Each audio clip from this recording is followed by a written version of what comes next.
નમસ્કાર મિત્રો, આજ આપણે વાત કરવાની છે ગાયનું ચામડું કેવું હોય અને જાડું હોય અને દૂધ ઝાઝું હોય કે જેને થોડુંક પાતળી ચામડી હોય એને દૂધ ઝાઝું હોય, એને વિશેનો આજ વિડીયો મિત્રો બનાવવામાં આવ્યો છે. અને હું તમને હંધી વાત સમજાવી નાખીશ કે કઈ રીતની આપણે ગાય રાખવી.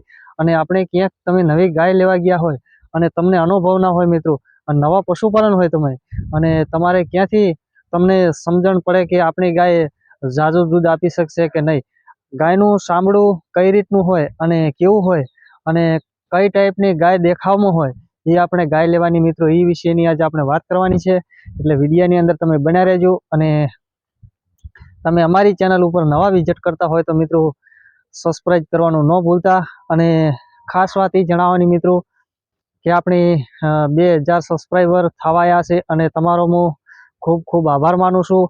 અને એટલે મિત્રો આજે આપણે વાત કરવાની છે કે આપણી ગાય ક્યાંથી આપણને ખબર પડે કે ગાયનું ચામડું કેવું હોય, પાતળી ચામડીની હોય કે જાડી ચામડીની હોય, એટલે દૂધ કઈ ગાય આપણું વધારે આપી શકે આપણને.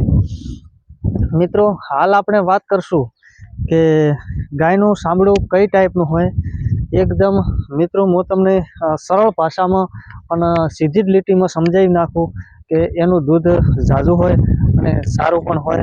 મિત્રો તમને દેખાડીશ, આપણી જ ગાય છે, આ એસએફ ગાય છે મિત્રો.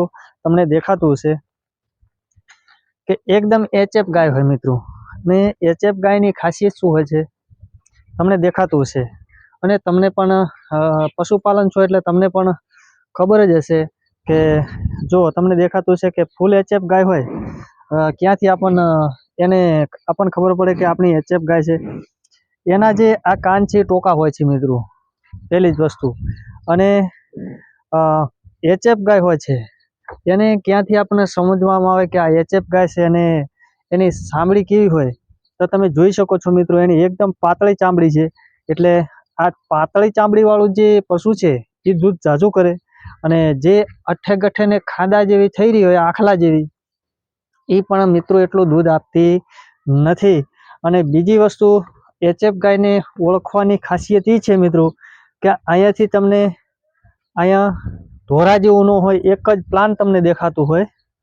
અને અહીંયા થોડુંક આમ હોટિયા જેવું દેખાતું હોય, આખલા જેવું, એ દેશી કટમાં આવે છે અને દેશી ગીર કટમાં આવે છે મિત્રો. એટલે આપણે અહીંથી એચએફ ગાયને અહીંથી ઓળખવાનો પ્રયત્ન કરીએ મિત્રો. અને બીજી વસ્તુ એ છે મિત્રો કે શંકર ગાય હોય ને જર્સી ગાય હોય, એને અહીંથી ધાબળો હોતો નથી મિત્રો. તમને અહીં દેખાતું હશે કે આની જે નીચેવાળી ચામડી હોય છે એ ઝાઝી હોય ને અને ઓછી હોય મિત્રો, એટલે એ એચએફ ગાય કહેવાય મિત્રો. અને જે દેશી કટમાં હોય છે એને મિત્રો અહીંયા ધાબળો બહુ હોય અને અહીંયા પણ થોડોક ઉપર ધોરા જેવું હોય. એટલે એ આપણે સમજવાનું કે આ દેશી કટમાં પડતી હોય મિત્રો. એવી ગાય આપણી પાસે છે. અને બીજી ખાસિયતની વાત કરો તો મિત્રો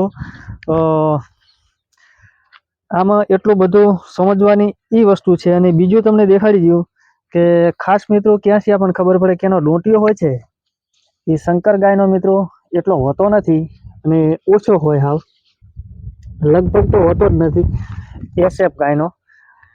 અને દેશી કટ ગાય હોય છે એને તમને હોટિયાથી ખબર પડતી હોય, નેસે ડોટી હોય એને મોટી હોય મિત્રો. અને એચએફ ગાયને એટલી બધી હોય ને. અને ખાસ મિત્રો એ જણાવવાનું છે કે અમારા બ્લોગ વિડીયો ચેનલ ઉપર અવારનવાર તમને મળતા રહે અને તમે પણ મિત્રો જોતા રહેજો. અને ખાસ આપણે મિત્રો